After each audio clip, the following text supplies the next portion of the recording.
ఇవాళ ఒక safe state గా ఉన్న తెలంగాణలో 2.5 ఏళ్లలో అన్ని వ్యవస్థలు కుప్పకూలిపోతా ఉన్నాయి. ఒకవైపు ఎండాకాలంలో విద్యుత్ ఇచ్చే పరిస్థితి లేదు, విద్యుత్ కోతలతో ప్రజలు అలమటించిపోతా ఉన్నారు. తాగునీటిని కనీసం మెయింటైన్ చేసే పరిస్థితి లేదు మిషన్ భగీరథని. ఇంకా ఎండాకాలం పూర్తిగా రానేలేదు, ఎక్కడికక్కడ నీటి ఎద్దడి. ప్రజలు మమ్మల్ని అడుగుతా ఉన్నారు, అన్న బోర్లు కావాలి, ఊర్లలో బోర్లు కావాలి, పట్టణంలో బోర్లు కావాలి అని అడిగే పరిస్థితి. ఏమైందయ్యా మిషన్ భగీరథ అంటే? అధికారులను అడిగితే మెయింటెనెన్స్ లేదు సార్, గవర్నమెంట్కి ఇష్టం లేనట్టుంది సార్, ఏం చేయాలి అని వాళ్ళు అంటా ఉన్నారు. ఒక్కొక్కటిగా వ్యవస్థలు కుప్పగూలిపోతా ఉన్నాయి. కానీ ఆందోళనకరం ఏమంటే ఇవాళ ఆ కుటుంబ సభ్యుల్ని కలిసినాం.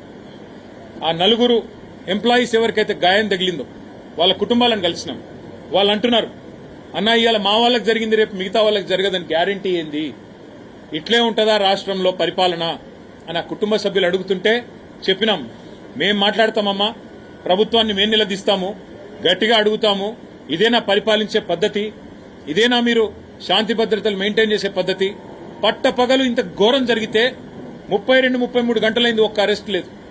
కనీసం అసలు సీసీ కెమెరాల్లో ఓపెన్ గా వాళ్ళు మాస్క్ కూడా తొడుక్కోలేదు ఆ దుండగులు. అయినా మీకు కనీసం వాళ్ళని పట్టుకునే తెలియలేదు.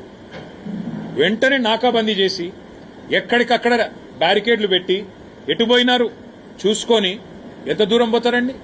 సంఘటన జరిగిన వెంటనే స్పందిస్తే, అర్ధగంటలో గంటలో స్పందిస్తే ఎంత దూరం పోతారు? విమానం వేసుకొని అయితే పారిపోరు కదా. ఎంత దూరం పోయినా 40 కిలోమీటర్లు 50 కిలోమీటర్లు పోతారు.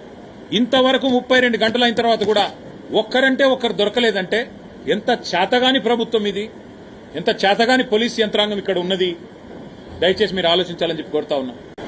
పోలీసులు అంటే కేవలం ఒక ప్రైవేట్ ఆర్మీ మాదిరిగా రాజకీయ కక్ష సాధింపులకి లేదా కొనుగోలు కేంద్రాల కాడ రైతుల అవస్థలు చూసి మా నాయకులు ఇవాళ జీవన్ రెడ్డి గారు అక్కడ పూడూరులో ధర్నా చేస్తే మా రవిశంకర్ గారు అరెస్టు చేయడానికి మాత్రమే ఉంటారు. ప్రతిపక్షాలని అసలు పని చేయరా మీరు? శాంతి భద్రతలు నిర్వహించడం గాని, కనీసం ఇలాంటి జరుగుతున్నప్పుడు ప్రజల్లో మనోధైర్యం నింపడానికి కొంత కార్యక్రమాలు గాని ఏమీ చేయలేదు. కేవలం ఎంతసేపు రాజకీయ కక్ష సాధింపులు, అరెస్టులు, అడ్డమైన కేసులు.